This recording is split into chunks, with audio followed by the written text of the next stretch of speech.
é o Pipoca Musical e hoje a gente vai falar sobre as 5 melhores HQs que eu li esse ano. Foi difícil listar só 5, mas eu preferi fazer um vídeo com mais conteúdo a respeito dessas HQs do que só ficar mostrando capa e título e sei lá mais o que. Não faço a mínima ideia de quantas HQs eu li esse ano, mas com certeza foram muito mais do que livros. Então, como o vídeo anterior já foi um apanhado das melhores leituras de 2016, não só minhas, né, de mais pessoas, mas pra não ficar me repetindo aqui no canal, eu resolvi então fazer um vídeo com 5 quadrinhos que realmente mexeram comigo esse ano. Se você por algum acaso do destino deixou de ler quando eu falei pra você ler, agora você anota e aí põe na listinha de 2017. Primeira HQ não foi uma leitura, foi uma releitura, mas por conta do projeto Lendo Sandman foi como se eu tivesse lido pela primeira vez. Sandman tem 75 edições, esse aqui é o primeiro de 4 volumes que tem disponíveis no Brasil. Todos os 4 completam a saga original com as 75 edições. E essa HQ tem como personagens principais os Perpétuos, que é uma família de entidades que representam sonho, morte, destruição, delírio, destino, desespero e desejo. Tudo começa quando Morpheus, o sonho, é aprisionado no início do século XX e a prisão dele ocasiona uma série de tragédias e desesperança ao longo de 80 anos, até o momento em que ele se liberta, e as primeiras edições de Sandman mostram ele indo atrás de objetos que fazem ele governar o sonhar e ajudam ele a reger também os sonhos dos humanos. Esse é só o pontapé inicial de uma história intensa, densa, marcante e emocionante que acompanha o crescimento até espiritual de vários dos personagens e também mostra o impacto de cada um deles na nossa vida, né? O impacto do desejo na nossa vida, a importância do sonho, o significado da destruição. Quem acompanha o canal sabe que eu sou um pouco vidrada nisso aqui, mas eu acredito realmente que seja uma das minhas obras favoritas por conta de todas as nuances e facetas que apresenta pra gente. Caso você não tenha visto, eu vou deixar o card aqui em cima com a lista de todos os vídeos que eu já fiz sobre Sandman. Basicamente tem um pra cada arco da saga original e o projeto vai ser retomado agora em 2017 com a leitura de Prelúdio, Morte e Noite Sem Fim. Segundo quadrinho, The Crow, do James O'Barr. Palavras me faltam para descrever qual foi a experiência de ler isso aqui. Essa HQ nasceu depois de uma tragédia pessoal na vida do autor. A namorada dele sofreu um acidente muito grave que acabou matando ela e ele achou por muito tempo que a culpa era dele porque ela estava naquele local, naquele horário, a pedido dele. A tristeza e a revolta dele com isso, a dificuldade de digerir os acontecimentos fizeram com que ele transpusesse para cada página de Crow toda aquela agonia, aquele sentimento, aquela dificuldade de seguir com a vida depois de um acontecimento desse. The Crow conta a história do Eric Draven, é um roqueiro que recém pediu a namorada dele em um casamento, a Shelley, e eles estão ali fazendo um passeio de carro quando uma gangue para o carro deles e começa a provocar eles e tal, e eles acabam matando o Eric e estuprando a esposa dele, a noiva dele. Um ano se passa e por razões que são belamente explicadas aqui na HQ, o Eric retorna com uma sede fodástica de vingança. Ele não vai descansar enquanto ele não matar todo mundo que estava envolvido naquele caso, para que ele possa, enfim, ficar em paz com isso e fazer com que a alma da Shelley de alguma forma seja vingada. A história em si já é pesada, né? Vocês podem sentir, mas o prefácio deixa tudo ainda mais melancólico, porque é onde a gente conhece a história do James O'Barr, é onde ele conta um pouco da experiência de vida dele e por que essa HQ nasceu. Sabendo tudo que aconteceu com ele e como ele se sentiu, faz com que cada página ganhe um significado diferente. Às vezes tem alguns diálogos que você sabe que não é o Eric falando, é o James. O filme dos anos 90 com o Brandon Lee, filme que acabou matando o Brandon Lee, por sinal, é muito bom, vale a pena ser visto e revisto, mas a conexão com o Eric e com as motivações dele pra fazer tudo que ele faz, você com certeza vai ter isso mais trabalhado na HQ. Foi um misto de coração quentinho com uma tristeza profunda quando eu terminei de ler Crow e eu não podia deixar de falar dele aqui. A próxima HQ da lista é Uma Noite em Lenfer, foi escrita e desenhada e pintada e tudo mais pelo Davi Khalil. A história começa quando Van Gogh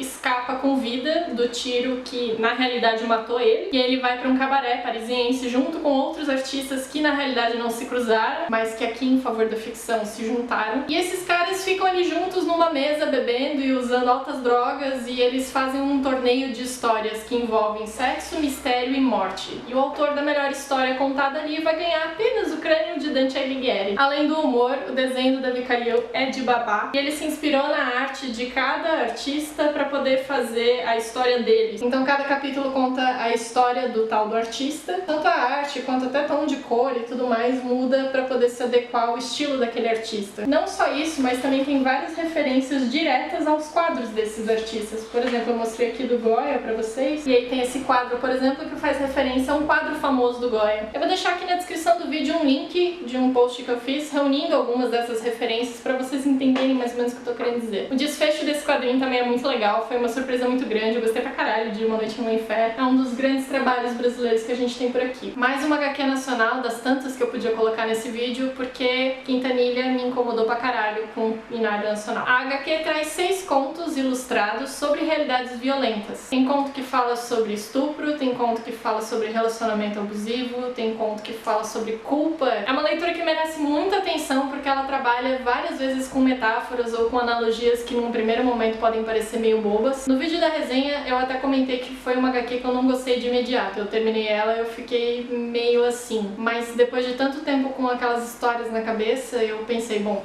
algo ali me incomoda, então eu vou olhar pra ela de uma forma diferente. Quintanilha é um quadrinista muito foda. Eu tô lendo agora outra HQ dele, Toque de Vidro, que um amigo meu me emprestou, e eu sigo firme e forte, incomodada e também satisfeita com a história. Pra fechar essa lista, Lavagem, do Chico. Eu mencionei já essa HQ algumas vezes, porque ela também ficou ali batucando na minha cabeça. Fala sobre um casal que vive numa ilhazinha, e aí a esposa sai pra poder ficar com o amante dela, e o marido é um cara muito grosseiro, muito bronco, que cuida de porcos, alimenta porcos e tal. Quando chega a noite, os dois se sentam pra ver TV e pra jantar, né? Até aí tudo bem, quando eles recebem uma visita bastante inesperada, que muda tudo, física e psicologicamente falando. É uma parada aqui que mexe na sua cabeça, fala sobre fanatismo, fala sobre religião, fala sobre insanidade, hipocrisia, sua reação com as coisas. Tudo isso em poucas páginas, porque pode parecer uma HQ curta, mas você percebe o background de cada personagem só com base nas ações deles. Não tem nome, nem local definido, então até onde a gente sabe pode ser na casa do vizinho, e o nome da HQ vai ganhando vários significados à medida que você vai lendo. Cada leitura e releitura te apresenta questões diferentes, perspectivas diferentes da história, e você tem uma compreensão meio enevoada, assim, do que realmente aconteceu na casa. É Chico sendo Chico, como eu costumo dizer. 2016 foi um ano que eu li muito, mas muito quadrinho, e foi muito legal passar por nacionalidades diferentes, estilos e formatos diferentes. Conheci muita gente boa de verdade e também realidades de locais que eu talvez não tivesse acesso de outra forma. E também foi muito legal ter o feedback de vocês, porque cada vez que eu chegava com um quadrinho, às vezes tinha gente que falava, ah, eu não costumo ler quadrinho, não gosto de quadrinho, mas eu percebi que vocês também toparam o desafio de ler uma coisa ou outra, talvez algo que clicasse mais com vocês. Nem sempre é barato, eu sei, mas tem aí várias formas de a gente conseguir, seja pedindo emprestado, seja lendo online em plataformas como Social Comics, indo em feiras, comprando direto da mão do artista. E eu queria aproveitar esse vídeo também para fazer indicação de 4 canais relacionados a quadrinhos que eu acompanho já tem um bom tempo e que eu curto muito, mas que alguns deles têm estilos de leituras diferentes do meu também. Tem a Central de Quadrinhos, que fala muito de obras nacionais, de uma forma muito despretensiosa, muito divertida. Conheci muita coisa através deles. Como eles estão lá em Minas Gerais, eles conseguem ter acesso a vários artistas incríveis que fazem vídeos muito legais com eles. Tem também o Pipoca em Nanquim, meus amigos secretos, da brincadeira lá da Amazon. Os meninos lá não só falam de quadrinhos, como também são responsáveis por muitos deles que chegam na nossa mão, porque eles são editores na Panini. Eles falam muita coisa com muita propriedade, tem sempre dicas boas, cada um tem um estilo meio diferente de leitura de quadrinhos, então tem ali um ou outro que eu acabo me identificando mais na hora de pegar alguma dica. Tem o Vinícius do Dois Quadrinhos, que foi a pessoa que me incentivou a ler Demolidor, o arco lá do Bendis, que eu tô curtindo muito, tem 2 de 3 volumes publicados no Brasil. Ah, e tem a Bárbara do Cuscuz também. Sabe aqueles personagens Marvel e DC que às vezes a gente nem sabia que existia e de repente vai ter um puta de um filme ou uma série sobre eles? Ela tem um quadro muito legal no canal, são os vídeos que eu mais gosto de assistir, onde ela pega e disseca a origem de cada um deles, porque a gente ouve falar que vai ter, sei lá, um filme do Doutor Estranho, então tem um vídeo dela falando sobre a origem do Doutor Estranho, e até fazendo algumas apostas com relação ao filme, o que apareceu em trailer, fazendo comparações, é muito legal. Se você não decorou nenhum desses nomes que eu falei, os links estão todos aqui embaixo, é só clicar, assinar, assistir, e começa a receber aí mais dicas de quadrinhos que podem ter muito a ver com vocês, e talvez vocês nem sabiam. Bom, era isso que eu tinha pra comentar com vocês, essa foi a minha lista dos 5 melhores quadrinhos lidos esse ano, mais uma indicação aí de canais que eu curto pra vocês acompanharem também. Deixa aqui nos comentários quais foram os quadrinhos que vocês leram esse ano, se foi alguma indicação do Pipoca, eu vou ficar muito feliz em saber, especialmente se você gostou. É isso aí, se você gostou deixa um like, um comentário e eu vejo vocês no próximo vídeo.